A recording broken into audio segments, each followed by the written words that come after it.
So I think it's, I have to say that I would have liked to meet Andrew Levitt. I never met him, and I'm sure that's true of many people in this room, but it's kind of it's in some ways, it's a lovely act to follow and a hard act to follow. So I think Nina and I will do our best. I want to start by telling you how I approach these kinds of presentations. In 2008, I was a partner in Hudson Bacher Boniface Hayden, which became one of the predecessor firms of Dialogue. We've been shortlisted in our category to present the Incameep Deserts Cultural Center at the first World Architecture Festival. I found myself in Barcelona presenting in competition with an extraordinary group of architects in my category. There was a super expensive Foster Hotel in Switzerland. There was an amazing small museum in Germany. There was a showroom on the Champs-Élysées in Paris. I thought we had zero hope with our little project in Soyuz, a place I was 100% certain no one in that room had ever been to. It was fascinating to see these other architects present. They all did what I call the I'm smart and here's the pretty thing that I've done presentation. I actually don't do those kinds of talks. Instead, whenever I'm invited to present anywhere, I try to think of what the highest value I can contribute in a particular circumstance is. For you, I'm going to make a short talk even harder by touching on 4 topics. Listening to landscape with a focus on Indigenous work. Listening to fear with a focus on housing. Listening to data where I show you our fluid sociability software. And last, I'm going to talk about listening to failure. Oh.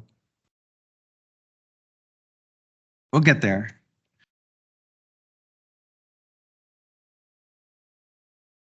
Got it. Okay, we're working. Let's start with, nope, back. Let's start with listening to landscape, work for Indigenous communities. A lot of the Indigenous design conversation in Canada occurs in what I call the stratospheric level of reconciliation. This is a very important conversation. It's brought issues of indigeneity and the relationship between Indigenous and non-Indigenous Canadians into sharp focus. But what I think is often missing is an on-the-ground sense of what it's actually like to work as an architect for Indigenous communities and what value architects can deliver in that context. When I was growing up in Kingston, Ontario, there was absolutely no visible presence of what we then called Indians. Of course, there are many Indigenous people in Eastern Ontario, but they were completely culturally and physically invisible to my white middle-class young self. That changed for me when I came to the West Coast, where the real and political presence of indigeneity is hugely more visible. These are the range of locations, landscapes, and building types of the Indigenous projects that I've worked on. Some built, many not. But my work with these communities and these landscapes have changed my life. It started with our work for the Soyuz Indian Band on the Incameep site while I was a new partner at HBBH. Amazing leaders like Chief Clarence Louis made me reflect on the successes and failures happening in Indigenous Canada. My first observation, which is not a romantic one, is there are fundamentally 2 types of Indigenous communities. One is those that are on land base that's worth money. The second are in communities where the land is cheap. The Okanagan, where Incameep is located, is expensive land in a booming valley. In the 1990s, a fundamental change in federal regulation allowed Indigenous communities to lease land. This created an opportunity to develop on reserve. It's allowed people like Chief Louis to help create a community where the employment rate for his members has been higher than that of the surrounding white community. And I use the term white because that's what I've always found they call us, whatever color we are. In contrast, we're working right now on a cultural and community center for the Little Salmon Carmacks First Nation, which is 2 hours north of Whitehorse in the Yukon. Economic resources are much harder to come by. This makes it more challenging to address issues like the trauma many people have endured, partially as a result of residential schools. This trauma often has horrific results. Sometimes it manifests as suicide, sometimes as violence, often as simple despair. For example, the level of opioid deaths in Little Salmon is heartbreaking. These issues, while tragic, also create an opportunity for service by architects. A single building can make a big difference in care. This was brought home to me by my Little Salmon client, Tony Blanchard. When I first met her on an amazing road trip to look at Yukon cultural centers, I would sometimes note with concern that her project was not yet funded. She was crystal clear in telling me to shut the fuck up about that. As she firmly noted, this building will get built because the community desperately needs it. Let's show a few pictures. First, Incameep. I've had an ongoing relationship with this incredibly beautiful desert site for 22 years. I learned so much about the Soyuz Indian Band to start, For example, because of the presence of an art-based day school in the 20s and 30s, many OIB members escaped the horrors of residential schools. It's a long story, but in part, it's about the power of art as a tool of personal and cultural restoration. I also learned that the Incameep Desert was the northern tip of the Great Sonoran Desert system that reached all the way down to Mexico.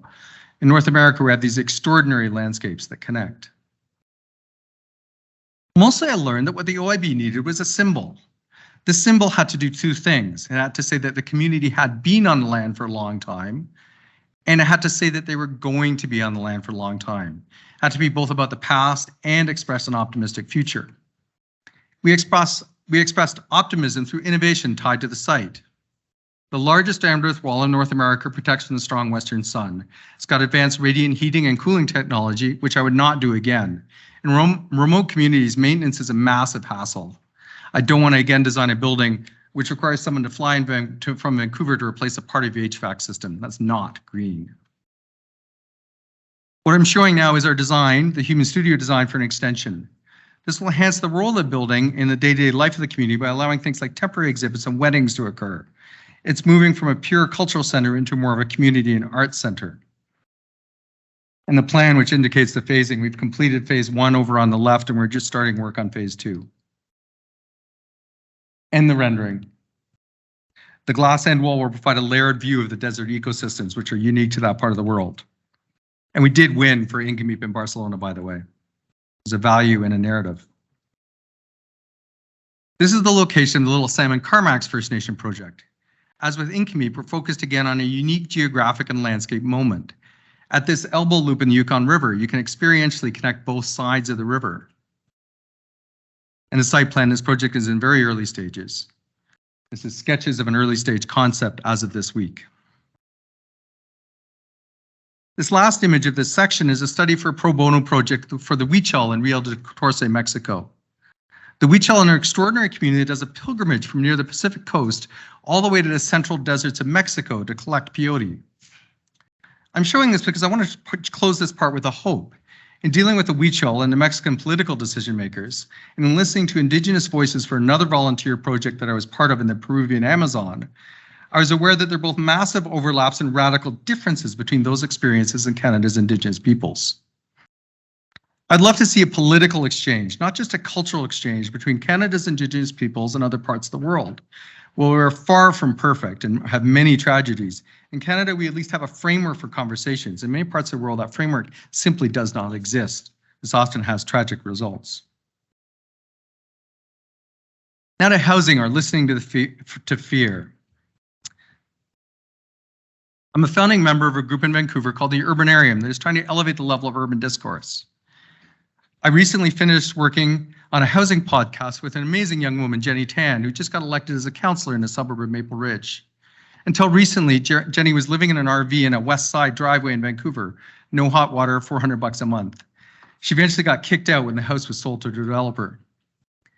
Jenny is someone I want as my neighbor, passionate, thoughtful, progressive, and engaged. But it's almost impossible to imagine a career path for her that would enable her in the current housing market to secure affordable and stable housing. Despite her election as a city councillor, she now lives with her mother. Jenny is one face of a housing catastrophe. The title of our podcast expresses her fear that she may need to leave her city. Human Studio does a ton of social housing work. I joke sometimes that our goal is to be hated in every neighborhood in the city. For example, we recently completed the rezoning for this project. These are design options that we explored. It's the first high-rise supportive housing project for people at risk of homelessness in the rich west side of Vancouver ever. It's across the street from a private Catholic school. In June, it was the longest public hearing in the city's history, more than 30 hours of speakers. My favorite line was that if we build this building, we will destroy the heart of a thriving neighborhood and rob our children of their innocence. During these long late-night tirades, I listened for the underpinnings to that fear. I noted the consistent underlying idea, often not clearly spoken, that exposing ourselves to people that are different from us is in some way dangerous. When I present this project, I talk about Frank. Frank fled Hungary when the Russians crushed the country's uprising. They killed everyone in his family except Frank and his mother, including 3 siblings. He came to Canada not knowing any English. He grew up, served in the Canadian military, and worked in a lumber mill. His wife died at 39 and his children rejected him. Frank would shuffle with his walker from his SRO to the park next to my house and sit most of the day. He would sip beer surreptitiously. He didn't like the kids to see him drinking, he told me. I would show you a photo, but I don't have one. I had a presentation of our project, and I asked if I could take a picture of him to add to the presentation.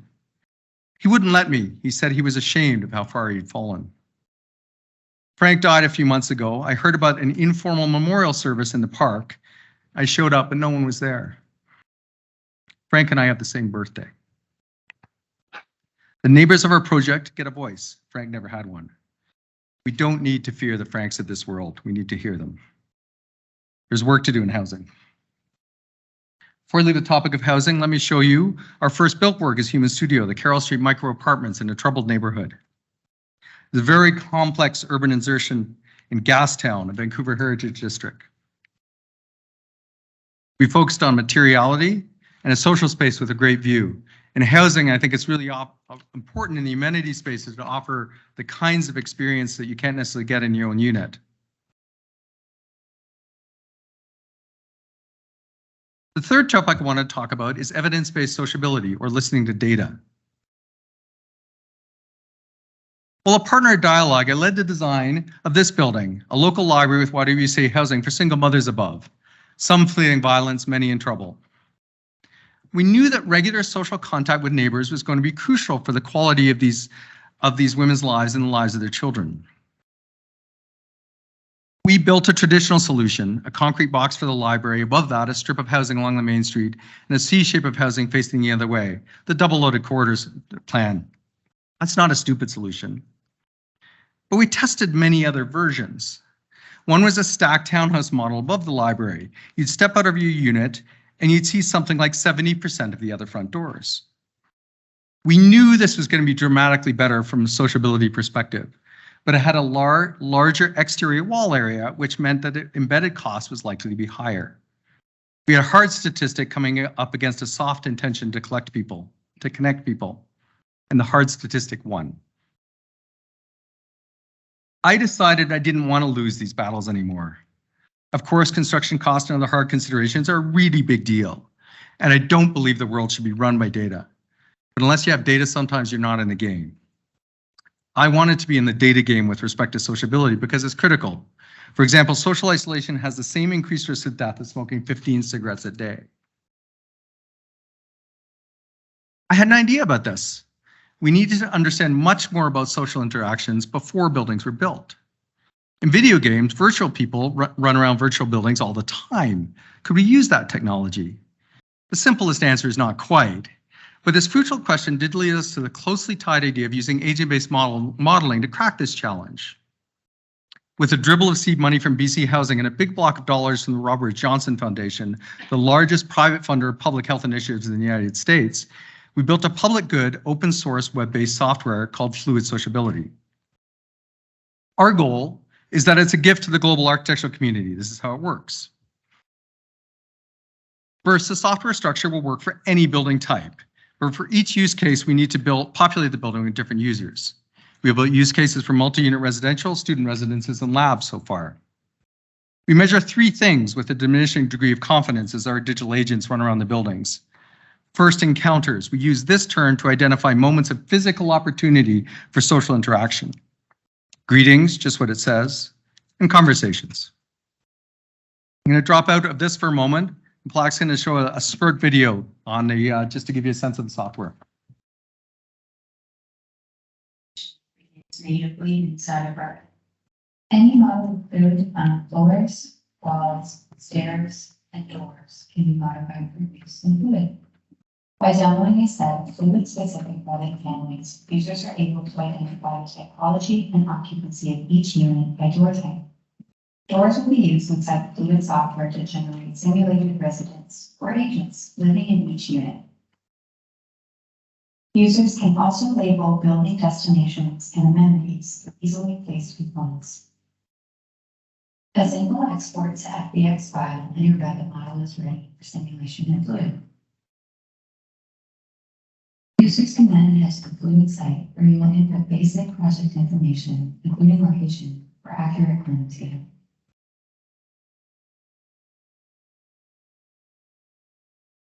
When you're ready to simulate a design option, it's as easy as choosing the number of days and time of year you'd like to simulate. You're then able to upload the FBX file and initiate the simulation.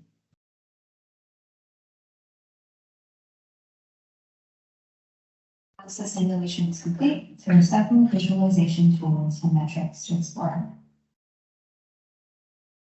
Traffic density illustrates the flows and concentrations of simulated agents as they move through the building in their day-to-day lives.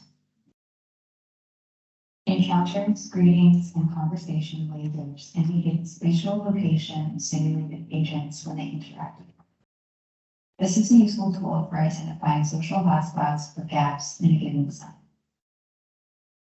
These interactions are captured in the metrics below, allowing users to quantitatively compare and contrast the relative sociability of different design options. Using Fluid as an evaluating tool, designers are able to tangibly measure the impacts of design choices, empowering them to help build a connected and friendly future.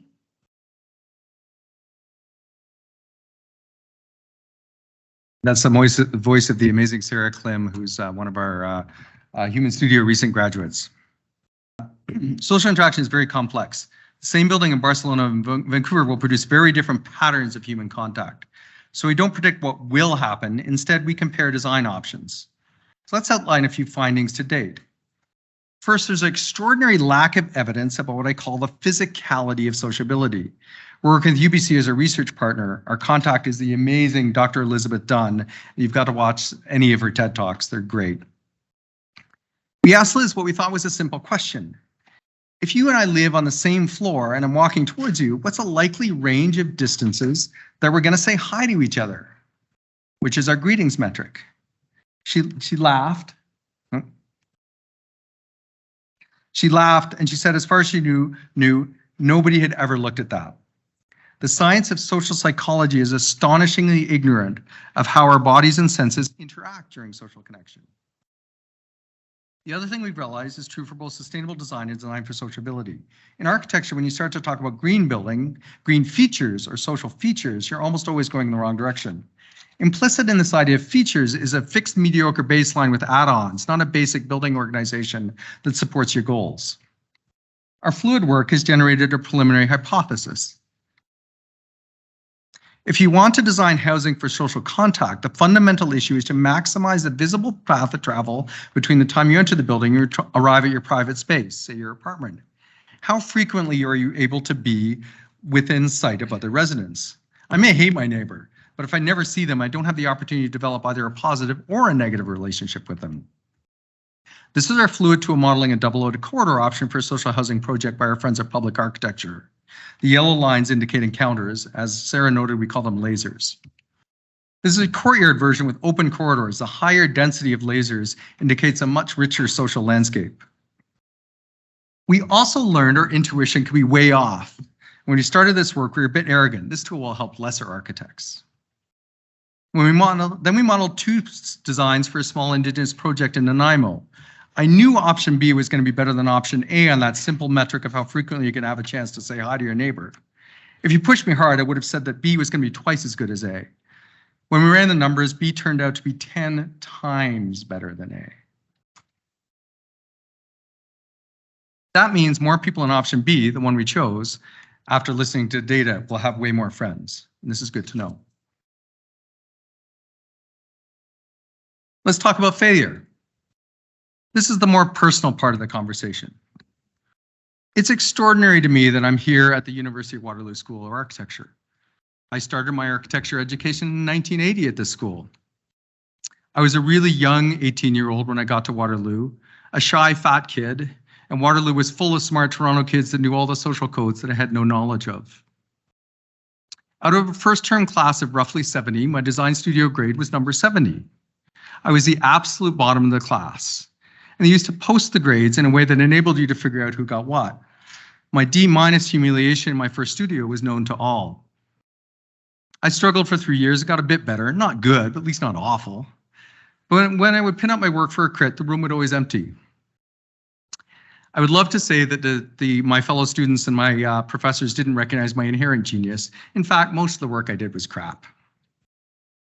At the time, to go from a BAS to the BArch program, you had to have a 67% design studio average. My studio average was 66.7. I was respectfully told not to come back. I'm not looking for sympathy.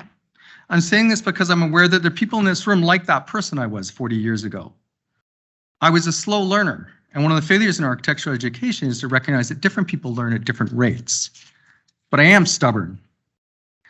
After leaving Waterloo and moving to BC for family reasons, I decided that it was actually just fine if I didn't become an architect. But it wasn't okay for someone else to tell me I couldn't be an architect. I got a couple of jobs with OK Architects in Vancouver. In a context in learning outside the academic hothouse, I started to ask myself some questions. The most important one was, what am I willing to fail for? I'd been looking for academic approval and doing terribly at that. Eventually, I decided I would go back and finish my degree and became an architect. Waterloo could see that I'd progressed and said I could come back for the BArch, but I'd moved my life to the West Coast.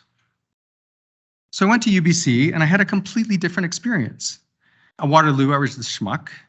At UBC, I was a star. In my first year, I was first in my class and I graduated with the RIC gold medal. Now, it's way more fun to be the star than the schmuck for sure. But neither of those roles have to do with what you need to learn at the time. Both are about what other people think of you. If you're a star student, there can be a huge benefit in having a design and presentation strategy and sticking to it. But it's critical to step out of that mode for your own artistic growth. That means you're going to have to do something bad, or at least not as good as you've done if you kept to the same pattern. This stretching is rarely encouraged. We're weak in architectural education identifying where people are on this growth curve. This insight was very helpful when I later taught several studios at UBC and still act as a guest critic. And we celebrate a narrow range of success in architecture. We don't celebrate technical success enough. We don't celebrate leadership outside of the design world enough. We don't celebrate architects that move into public service, of which we need many more. Let me close by reverting back to the issue of listening to the experience of listening to the voices of failure. Well, at UBC, I recognized I had a personal incomplete with the University of Waterloo, so I decided to do the Rome program as an exchange student. But I had huge self-doubt. Maybe UBC was not such a good school. Maybe all my former fellow students at Waterloo really were way smarter than I was. As I waited to meet my Rome class, including Adrian, on the banks of the Tiber, I was terrified. I had a flood of fear that the past humiliation I associated with Waterloo would come back to me. What was interesting about that particular class was a bunch of their classmates had failed. Many in the class were in heads down survival mode. You could feel viscerally the question of whether they were going to be next on the chopping block. I realized I had failed badly and I was still alive. This recognition was and is extraordinarily liberating and still serves me today. It helps me to step into difficult situations. It helps when I'm standing, as I was recently, in a big room as a jury chair for the Block 2 competition for Parliament Hill, on an intimidating jury with MPs, senators, some of the most successful practitioners in the country, including your amazing new Prof. David Fortin. It helps me when I'm standing in front of a shouting room of people who are telling us that our housing project is going to ruin their lives. It helps me when the chief of the Little Salmon Nation breaks down in a meeting with me because her uncle has just died of a drug overdose. Listening to failure has made me a better human and a better architect. Thank you. Thanks, Bruce. Hi, everyone. My name is Nina. I'm an architect at Workshop Architecture, which is a small firm in Toronto, about 10 people. And we do primarily public sector work. So our clients are municipalities, school boards, universities, colleges, social housing organizations. And those types of projects and the types of projects we work on and buildings that we do are about caring and supporting people delivering care to communities, and often involve a less glamorous side of architecture, which is supporting public facilities through renovations and refurbishments. So that's just to give a context in which we work, and I'll present a couple of projects briefly. and try to highlight the role of listening and communication in our practice and ways in which we listen or often struggle to listen. So sometimes we get the opportunity to do or be a part of public consultation or community engagement processes. So this would be at one end of the spectrum of listening, so very obviously listening, where we're able to hear directly from the people who use the building. So one example of that was workshop was tasked with a feasibility study of the Scadding court lands, which is a community center at the southeast corner of Dundas and Bathurst in Toronto. The existing site and building has a community center, a pool, indoor-outdoor pool, library, all run by different city departments, and it's been built piecemeal over time. The intent is to replan the site and provide a new building with consolidated shared spaces, accessibility upgrades, incorporating the micro retail units that they currently have in shipping containers that are very popular along the street, things like that. So there were a couple of community meetings, and here are some images of what that actually looked like, what those sessions looked like. They were held on site. So there's often a presentation to the participants that were there, information boards, opportunity for more casual discussion in front of the boards, and then here the kind of classic put your idea on a sticky note kind of thing onto the board to get your feedback in. So yeah, on the left is what very small images of the type of stuff that was presented at the first meeting. So more general precedent images showing types of spaces. And on the right are some comments from participants. So our job was to analyze the comments that we got, which a lot of them are more programmatic or relating to the programs of the community center rather than architectural, but you start to see themes and priorities like accessibility or the need for flexible spaces and overlapping priorities, like people who would like increased accessibility for mobility devices kind of overlaps with someone who wants increased accessibility or an easier way to push their stroller through the center. And then on the left is what was presented at a later meeting, so concept options where building massing is shown, and more of an architectural expression that people can comment on. And again, we received lots of comments that are things about like pool users should have a way to complain about the hours and stuff like that. But we also get more interesting and more spatial ones, like maintain the existing green space, so make the building as tall as needed,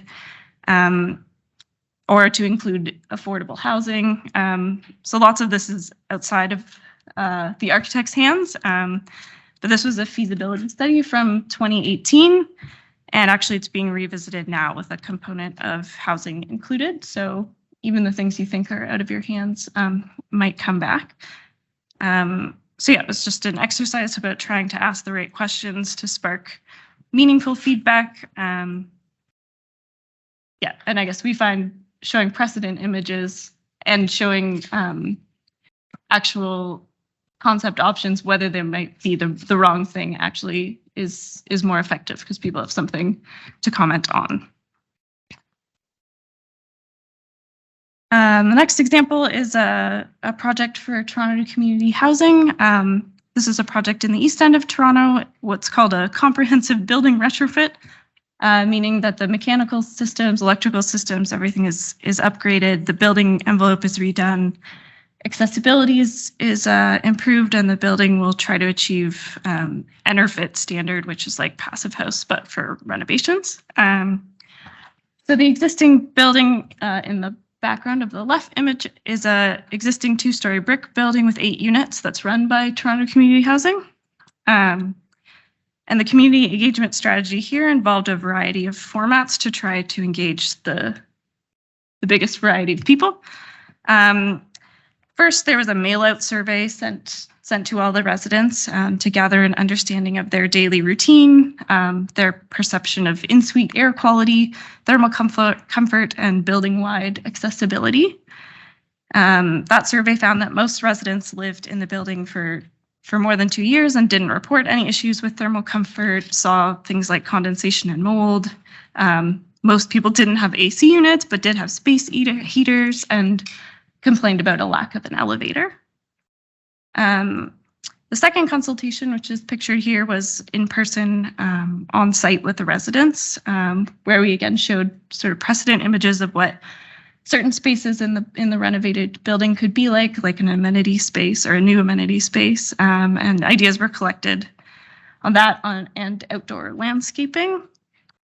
Yeah, so that's just an example of what kind of material was presented, and then some of the feedback that we got. And then there's planned to be a third meeting on site and another mail out to residents. But that's just all to say that we tried to have a variety of formats to get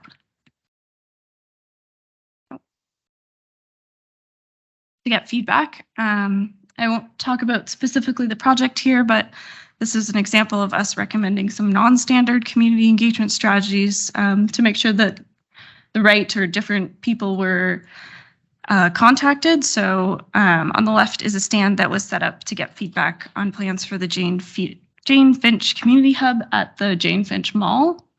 And on the right was a session specifically for youth, as lots of the programs at the community center were going to be for youth.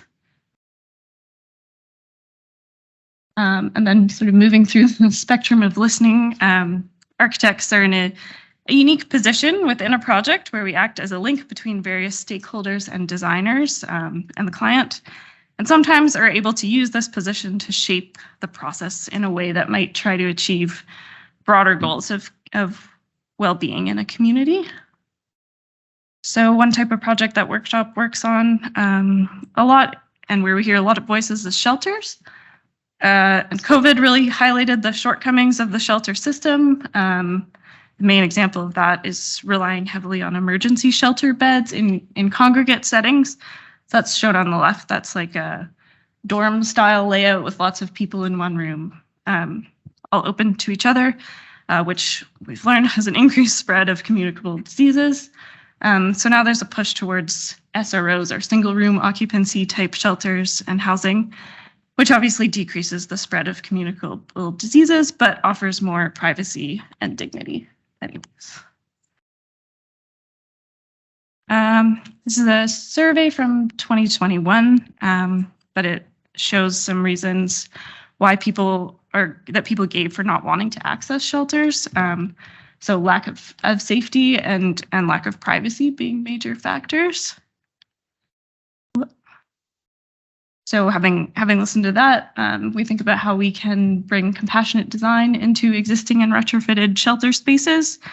So one strategy for that is to make spaces where one can opt for privacy and have a sense of ownership of space. Another strategy is to make adjustments to existing shelters to allow for a variety of types of spaces. So spaces where you can be alone or gather.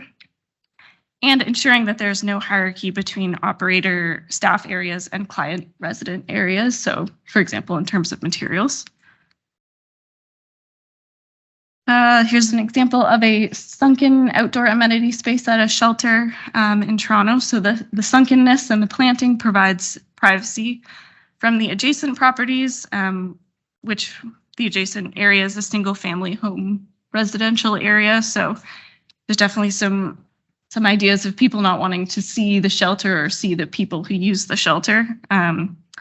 But the other side of that is that shelter clients also don't want to be on display. So sometimes there's a compromise that works for everyone.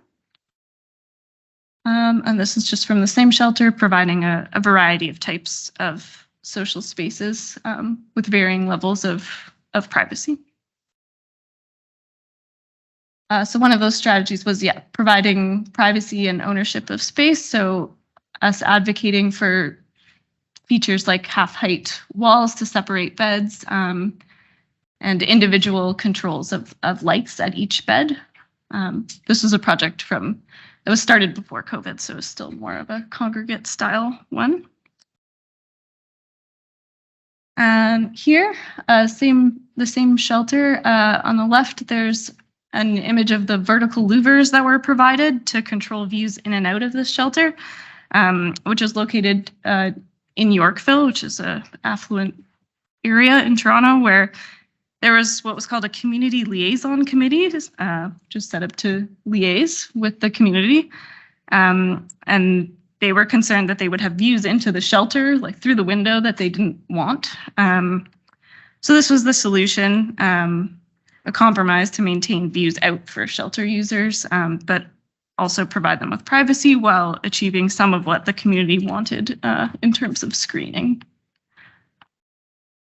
And these pictures are during construction, they're not great, but another strategy is creating a residential feeling, because these are places that people are living, even though they're in institutions, which just can be challenging when durability and safety are a big concern for the groups building and running these spaces. But we try to provide spaces where residents can prepare meals, have a residential look and style of the appliances, and try our best to have residential looking materials, so wood looking things.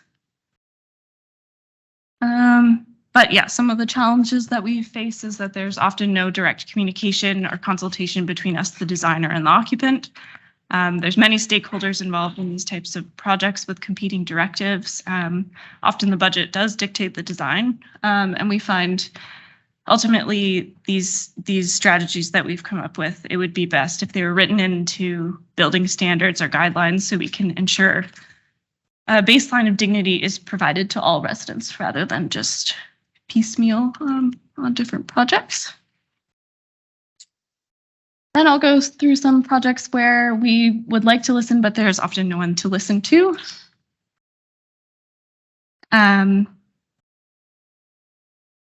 And yeah, so these next couple of examples are childcare additions to existing schools where unfortunately, usually they don't have an end user selected, like for example, the YMCA who will run the childcare at the time that we're designing it. So we don't have anyone to talk to, so we kind of have to listen to ourselves.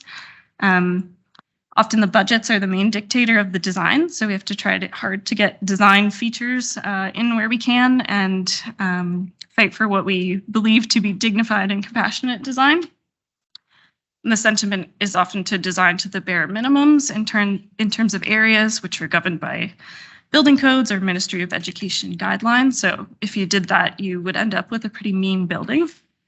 So in this example, we tried to add some interest through a brick pattern, so just a modest material and a small move, but something that we thought was important. This doesn't show up very well, but here again is a very simple brick box of an addition with some colorful glazed brick accents. And here we also tried to provide options within the project for the client to be able to choose triple glazing. We pushed for more sustainable materials and made cases for materials that might be more expensive up front, but are more durable and last longer and therefore are more sustainable. And then in progress again, but again, some glazed brick features around entrances to a childcare addition here to highlight the entrances, but also we can make some arguments that this is an easily cleanable surface in a graffiti-prone area, so always trying to have a very practical reason for doing things. And here we also have clerestory windows, which are thought of to be an extravagance by themselves, but in this case allow us to provide the required window areas into the childcare rooms while avoiding too many windows at low level, facing the existing surrounding schoolyard, which is nice to avoid or to provide a more blank brick wall for kids in the schoolyard to throw stuff at rather than windows and wake up the sleeping infants. So yeah, they make for a nice space, but we have to have several reasons for doing each of these so-called design moves. And then lastly, some projects where we tried to be intentional about the format of the material we were presenting based on the audience or the content. So here's an image of what we created for an RFP, so a request for proposals or a call for architects to bid on a job to design an elementary school. This call asked for us to represent the design of the school in what we submitted. So there's absolutely no opportunity here to talk with anyone. We're just putting in our bid. So we can't talk with the client or the users or anyone about what they need or any of the many things that go into influencing a design, which is a quite bizarre request and very difficult to design. So we thought about how to show a design for a school without designing a school. And we're also competing against other architects. So we have to think about still meeting the criteria of the RFP.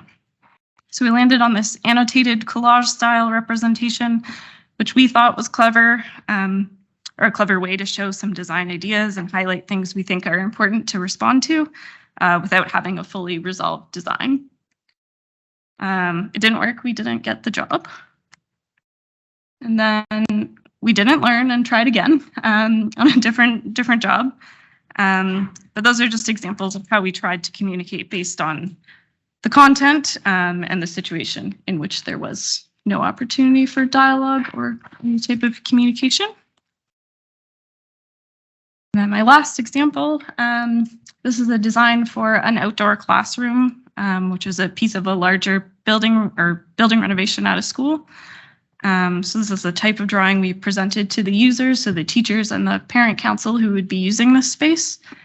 And it used a sort of neglected nook of the schoolyard to make tiered seating and a little stage in what was the old coal chute and chimney area that's not used anymore.